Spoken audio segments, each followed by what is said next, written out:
성재경의 이슈 레이더 시간입니다. 오늘의 이슈를 통해 투자 인사이트를 찾는 시간인데요. 성재경 디멘전 투자자문대표 나와 있습니다. 안녕하세요. 네, 안녕하십니까. 네. 간밤에 증시 중에 좀 증시 자체는 미국 증시 약세를 보였지만 장 후반에 엔비디아가 지금 7% 이상 오르고 있는데 간단하게 엔비디아 혹시 어떻게 보셨을지요? 예, 어제 시장에서는 사실 연준의 의사록이 시장이 기대한 것만큼 나오지 않아서 네. 사실은 좀 실망을 했었는데 맞아요. 장 끝나고 나서 엔비디아가 역시 엔비디아다. 아, 그렇죠. 예, 라는 실적. 그래서 지금 5개 분기 연속 서프라이즈를 기록했다는 측면에서 상당히 긍정적이다 봐야 될 것 같고요.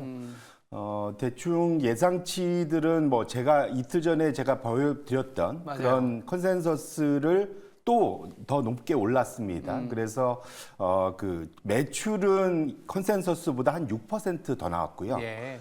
그 다음에 그 주당 주당 순이익은 거의 8%, 9% 가까이 더 나왔습니다. 결론적으로는 대략 두 개 다 전 분기 대비 한 20% 성장을 예상했는데 그것을 또 다시 한 6에서 9%더 넘겨서 실적을 발표했다는 측면이 고무적인 거고요.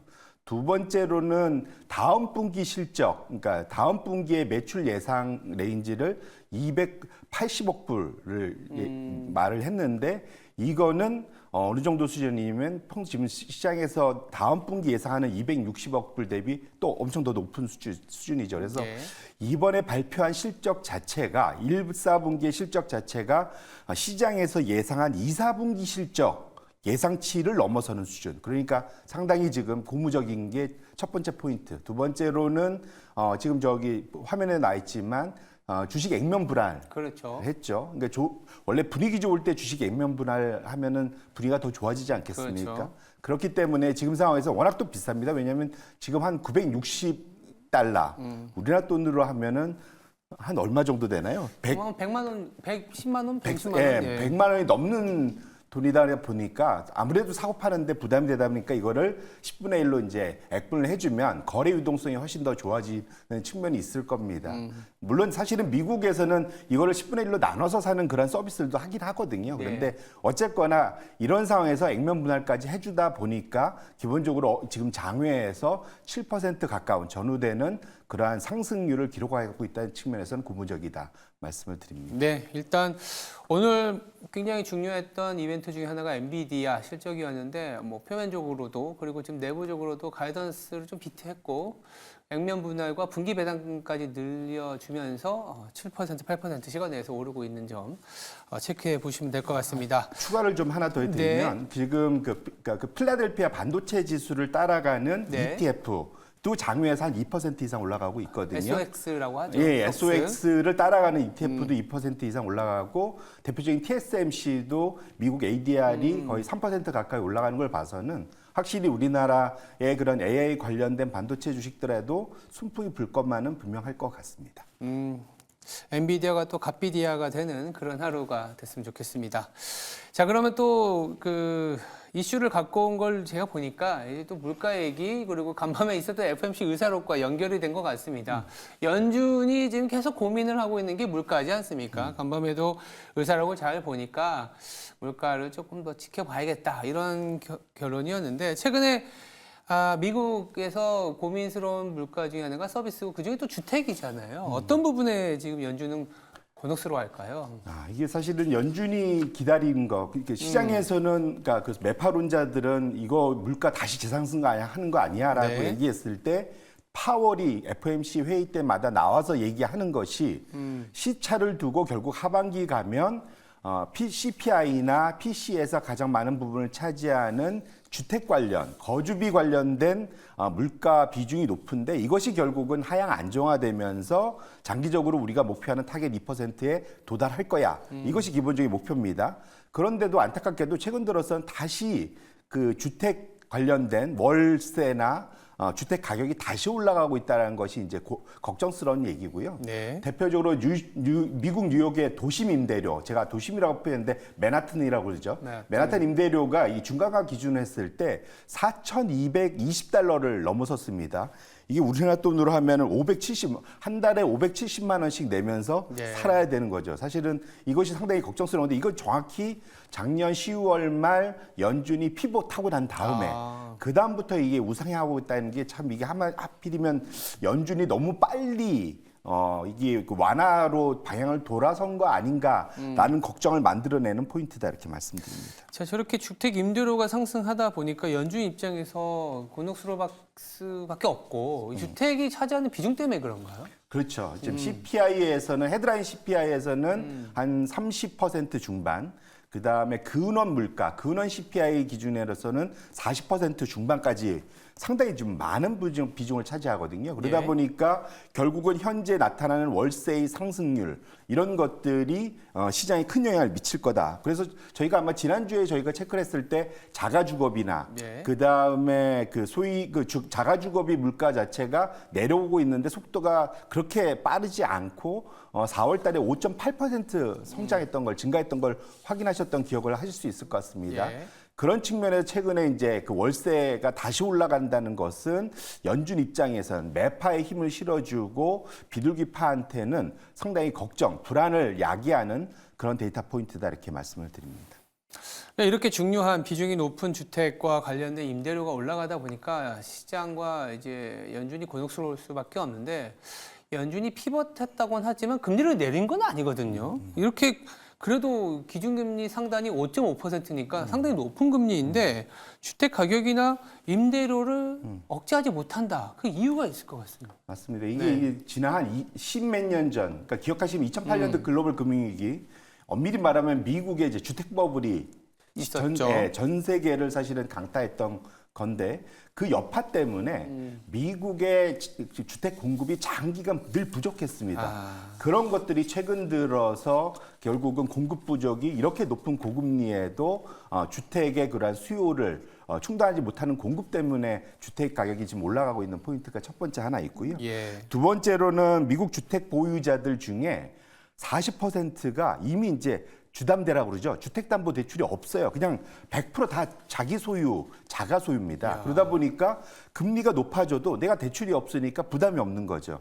그러다 보니까 주택 가격이 떨어질 하방 압력이 없고 두 번째로는 그 주담대를 갖고 있는 모기지를 갖고 있는 대출자라 하더라도 한 70% 가까이가 코로나 때 제로금리를 상당 기간 유지했지 않습니까? 예. 그때 저금리로 한 2, 3%로 고정으로 지금 묶어놓은 상태입니다. 그래서 2, 3만 가지 않으면 현재의 낮은 금리로 살 수가 있기 때문에 이러다 보니까 이런 고금리가 과거의 문법에서는 바로 주택 가격을 떨궈뜨리면서 물가를 안정화시켰는데 지금은 큰 영향력을 미치지 못한다는 측면에서 연준의 정책이 잘 먹히지 않아서 좀 곤혹스러운 측면이 있다 이렇게 말씀을 드립니다.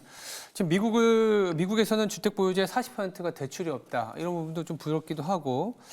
그리고 70%는 이제 제로 금리에 가까운 금리, 저금리로 뭐 2, 30년의 장기로 빌렸으니까 한마디로 경제가 이제 고금리로 해서 부러지진 않겠지만 또 이로 인해서 물가가 빠르게 내려가지 못해서 시장에서 기대하는 연준의 올해 연준 금리 인하 2번 이게 가능하겠냐라는 생각이 들거든요. 맞습니다. 지금 앞서도 우리가 봤는데 월세 가격도 올라가고 있고 주택 가격도 올라가고 있거든요. 네. 그래서 지금 한 1년 후 되면 오히려 이것이 영향을 미쳐서 올해 연말 되면 오히려 물가가 다시 올라갈 수 있다라는 우려도 있습니다. 그러다 그렇죠. 보니까 연내 2번이나 기대감은 좀 많이 좀 떨어질 것 같고요. 지금 이제 아마 이제 다음 주 정도 되면 한 번 정도로 줄어들 가능성이 좀 높아지고 있어서 제가 그때 말씀드린 대로 대선 11월 달에 있는 대선 이전까지 금리 인하를 기대하기는 좀 어렵겠다라고 말씀을 드립니다. 자, 미국의 금리 인하가 약간 4분기로 미뤄지는 느낌은 다들 이제 생각을 하고 계시고 뭐 그때 가봐야 알겠지만 현재로서는 좀 하이퍼론가가 유지될 수 있는 조건들이 계속 나오고 있습니다. 두 번째 이슈로 좀 넘어가 보면 두 번째 이슈는 또 같은 부동산인데 여기는 또 위기 근데 약간 최근에 좀 봉합되는 분위기, 봉합이라고 하기는 그렇지만 대책이 좀 나오고 있습니다. 중국 부동산과 관련된 얘기인데요. 중국 부동산 위기는 어제 오늘의 얘기는 아닙니다만 최근에 약간 이슈들이 있었죠. 대책이 나올 만큼 불안하다라는 건데 지금 현재 어느 수준인가요? 이게 이제 결국 중국의 부동산, 우리나라도 그렇고 중국도 그렇고 가계가 갖고 있는 전체 순자산의 70에서 80%가 그냥 우리가 살고 있는 집입니다. 맞아요. 그러다 보니까 집값에 모든 것이 연동돼 있는 상황인데요.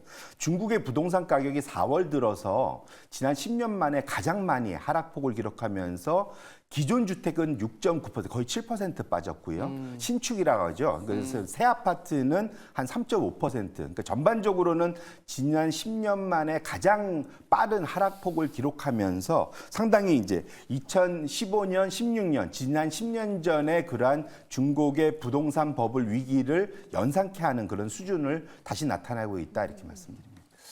야, 가격이 신축도 하락을 하고 있고 구축도 하락을 하는 전반적으로 이제 가격이 좀 디플레이트 되는 그런 상황인데 글로벌 금융 위기 때도 조금 어려웠었잖아요. 네.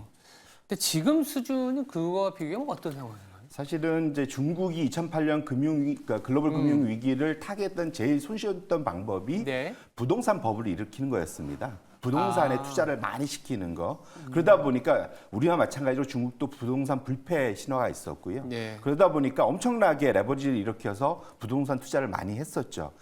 그래서 그것이 나중에 공급 과잉으로 미분양이 엄청 늘었는데 이번에도 지금 미분양이 엄청 늘고 있는 것이 숫자로 잡히고 있습니다.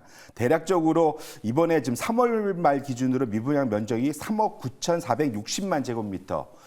이걸 이제 우리로 따지면 평형으로 봐야지 손쉽게들 생각하시는데 우리나라 국민 평형으로 84제곱미터로 나눠보면 대략 470만 채 정도의 미분양이 있다. 그래서 지금 차트가 열려 있는데 2015년도 14년부터 15년까지 급등하던 미분양 그러한 아파트 면적의 그러한 그 추세를 고스란히 따라가고 있다는 측면에서 부담이 좀 크다라고 보셔야 될 것 같고요. 예. 결국은 이런 것들이 과거의 GDP, 2014, 15년도에는 과거의 GDP에서 부동산이 차지하는 비중이 15%였는데 지금은 이제 25%까지 더 늘어나 있는 상황이기 때문에 이러한 부담이 고스란히 중국의 경제에 부담을 주고 있는 상황이다 이렇게 말씀드립니다. 야, 전체 GDP의 4분의 1이 부동산이기 때문에 부동산이 무너지면 중국 경제 무너지는 거고 부동산이 좀 버텨주면 중국이 버텨주는 건데 그러다 보니까 최근에 중국 정부가 뭐 미분양된 주택을 뭐 직접 매입한다라는 얘기까지 나오고 있고 정책이 좀 강하게 나오고 있습니다. 이건 어떻게 봐야 될까요? 어쨌든 불행 중 다행이다. 네. 중국이 워낙 시장이 원하는 대책을 안 내주고 있다가 네. 이번에 이제 종합 패키지를 내고 있는데 결론부터 말씀드리면 부족하다라는 것이 아직은 부족하다. 그것이 결론인 것 같고요. 제가 아마 이틀 전인가 이제 1조 위안의 그러한 특별 국채를 발행한다. 예. 우리나라 돈으로 190조 정도 되는데 그 중에서 이 미분양 주택을 그 임대주택으로 국민주택으로 매입하는 규모가 우리나라 돈으로 하면 57조 원 정도밖에 안 돼요. 57조 하면 되게 클 것 같은데 사실은 이걸 정상화시키는데 대략 수조 엔, 우리로 따지면은 대략 여기에 10배 이상 되는 돈이 더 많이 투입이 돼야 된다는 거죠. 그래서 그렇게 놓고 본다면 지금 아직 부동산 경기가 정상화되는 정도의 수준은 아직은 아니기 때문에 좀 더 다른 정책과 시너지가 얼마든지 더 날 거냐를 한번 지켜볼 필요가 있는 상황이다. 이렇게 말씀드립니다. 그렇죠. 지금 아까도 말씀드렸지만 전체 중국 GDP의 4분의 1인 부동산이 문제가 되는데 최근에 일련의 조치들로 인해서 안정이 된다면 그것도 뭐 문제가 되지 않았겠죠. 근데 이런 기대감 때문인지 몰라도 최근에 홍콩을 비롯한 중국 증시가 상당히 많이 올랐습니다. 바닥에서. 더 갈 수 있는지가 관건인데 이거 어떻게 봐야 돼요?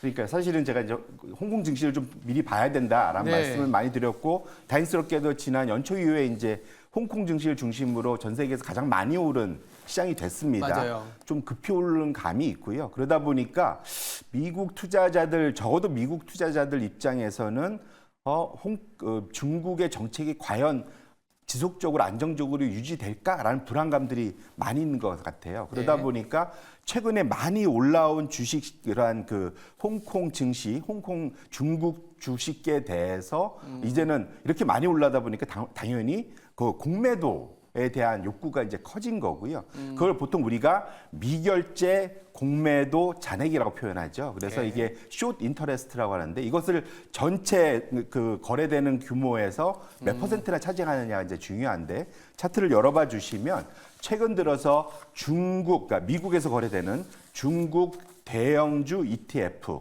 이제 아이셔에서 블랙락에서 거래되는 지금 붉은색 선인데 우측기입니다. 대략 전체 거래된 발행 중에 거의 25%까지 공매도가 올라갔다라는 것이 결국은 빠질 거라는 것에 배팅을 한다는 거죠. 그게 이제 첫 번째고 반면에 중국을 제외한 나머지 신흥국에 대해서는 거의 공매도가 없습니다. 거의 제로에 가깝거든요. 이 검정색 선입니다. 이 좌측 예. 측이고요. 결론적으로는 지금 시장에서 적어도 미국 투자자들 입장에서는 중국을 바라볼 때 중국을 포함한 신흥국을 바라볼 때 중국은 너무 급하게 올랐기 때문에 공매도를 기본적으로 이제 매도를 통해서 추가 수익을 얻으려는 전략이 이제 지난 2주간 급등을 했다는 것을 좀 명심하실 필요가 있고요. 그래서 네. 단기적으로는 적어도 주가가 올라가기에는 부담스러운 수준으로 공매도가 잡혀 있다는 걸 확인하시고 반면에 중국을 제한 나머지 신흥국에 대해서는 여전히 긍정적인 마인드로 그 접근을 한다는 측면은 우리나라 같은 시장에는 좀 긍정적이다 이렇게 말씀을 드립니다. 중국 관련 ETF의 공매도 비중이 급격하게 증가했다는 부분들은 좀 투자자분들도 챙겨보셔야 될 데이터라고 보고 있습니다. 네, 지금까지 송재경 디멘전 투자자문 대표였습니다. 감사합니다.